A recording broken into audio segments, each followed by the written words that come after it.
Taste the Daily. Cuddalore மாவட்டம் விருத்தாச்சலம் பகுதிகளில் நெற்பயிர்களில் மஞ்சள் நோய் வேகமாக தாக்கி வருவதால் விவசாயிகள் வேதனையடைந்துள்ளனர். கடலூர் மாவட்டத்தில் கடந்த ஏப்ரல் மாதம் நடவு செய்யப்பட்ட நெற்பயிர்களில் மஞ்சள் நோய் தாக்குதல் தீவிரமாக பரவி வருகிறது.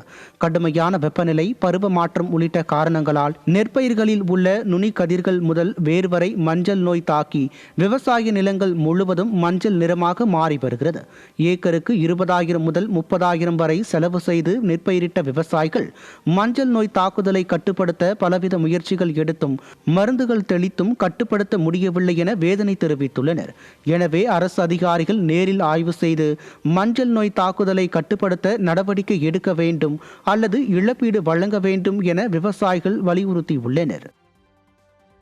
நெல் குருவை சாகுபடிக்கு நிறைய மஞ்சள் நோக்காடு வந்துச்சு. வந்தோடனே கரும்புக்கு முன்னாடி மஞ்சள் நோக்காடு வந்து கரும்பு அழிஞ்ச மாரி எதிர்காலத்தில் நடவும் இல்லாத போயிடும் போல இருக்குது. இந்த குருவை சாகுபடி இந்த திட்டக்குடி பக்கம் இருந்து இப்போ கடலூர் மாவட்டம் விராலம், கம்மாபுரம், வளைமாதேவி, இப்படி இந்த அரசுக்குடி, சாத்தமங்கலம் இந்த ஏரியா பூரா மஞ்சள் நோக்காடு கரும்பை தாக்கின மாதிரி தாக்கிட்டு இருக்கு. வேளாண்மை துறை என்ன பண்ணிகிட்டு இருக்குன்னு தெரியல, தூங்கிட்டு இருக்கா, முழிச்சிட்டு இருக்கான்னு தெரியல. இதை ஆய்வு பண்ணி விவசாயிக்கு சரியான என்ன அதுக்கு மருந்து அடித்தா நல்லா இருக்குன்னு சொல்லி அதை ஆய்வு பண்ணி செய்ய மாட்டாங்க இந்த அரசாங்கம். தூத்துக்குடி மாவட்டம் ஸ்ரீவைகுண்டம் அரசு மருத்துவமனையில் ஆம்புலன்ஸ் பணியாளர்கள் தங்கும் ஓய்வறையின் மேற்கூரை பெயர்ந்து விழுந்த சம்பவம் பரபரப்பை ஏற்படுத்தியது. அலங்கோல ஸ்டாலின் அரசின் அலட்சியத்தால் ஆம்புலன்ஸ் பணியாளர்கள் ஓய்வறை சிதிலமடைந்து காணப்பட்ட நிலையில் திடீரென மேற்கூரை பெயர்ந்து விழுந்தது.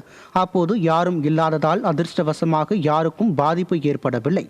இதனை அறிந்த பொதுமக்கள் ஆம்புலன்ஸ் பணியாளர்களுக்கு தரமான ஓய்வறை ஏற்படுத்தி தர விடிய அரசுக்கு கோரிக்கை வைத்தனர். தூத்துக்குடி மாவட்டம் கயத்தாறு அருகே உள்ள உப மின் நிலைய ஆயில் கிடங்கில் பயங்கர தீ விபத்து ஏற்பட்டது. கிடங்கில் தீ மளமளவென பரவியதால் கரும்புகை அதிக அளவில் வெளியேறி அக்கம் பக்கத்தினர் மிகவும் பதற்றத்திற்கு ஆளாகினர். கோவில்பட்டி, கங்கை கொண்டான் உள்ளிட்ட பகுதிகளில் இருந்து 4 தீயணைப்பு வண்டிகள் வந்து தீயை அணைக்கும் பணிகள் ஆமை வேகத்தில் நடந்ததாக கூறப்படுகிறது. அரசுக்கு சொந்தமான ஆயில் கிடங்கில் திமுக அரசு அதிகாரிகள் பராமரிப்பு பணிகளை முறையாக மேற்கொள்ளாததே இது போன்ற அசம்பாவிதங்களுக்கு காரணம் என பலரும் குற்றம் சாட்டுகின்றனர்.